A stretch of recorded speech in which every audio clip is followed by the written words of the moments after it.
Hello, friends, and welcome to episode 31 of Management Unplugged. We'll continue with our discussion on ways of closing out on interpersonal conflict. The third one is compete. This approach involves one party advocating strongly for his point of view by pursuing his interests at the expense of others, regardless of who is being negatively affected in a particular circumstance. Unlike the accommodating approach, this method damages relationships, lowers morale, and hinders collaboration, as it is a win-lose approach. However, it is best reserved for emergencies, unpopular decisions, and when protecting vital interests.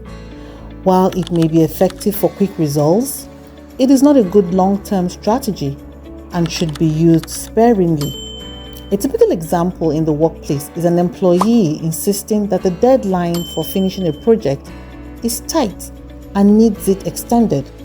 The manager mandates that the original deadline must be kept, either to satisfy a client or to meet overall organization's expectations. The manager's use of formal authority to override the employee's demand is a competitive method of conflict resolution.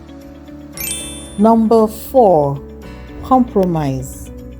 This approach is a give and take tactic wherein opposing parties make concessions to one another to quickly, amicably, and frequently middle ground a solution.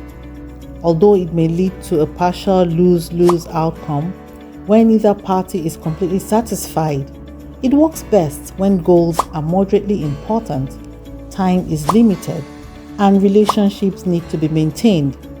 An example is conflict between representatives of the management and employees of an organization who argue about flexibility versus in-office work schedule, where the employees prefer a whole week of flexibility or remote work, and the management will rather allow in-office work schedule only to boost collaboration among departments. In the compromise solution, a hybrid model is adopted. The management allowed employees to come in 2 or 3 days a week while they are working remotely for the remaining days. By doing so, each party has made some concessions. The fifth one is collaboration. The collaborative approach is a win-win strategy in which parties cooperate to identify a mutually beneficial solution that meets the fundamental needs and interests of each party. It prioritizes open communication, empathy, and cooperative problem-solving over rivalry. An example is a clash between the marketing department and the information, communication, and technology department over a deadline of a product launch in an organization.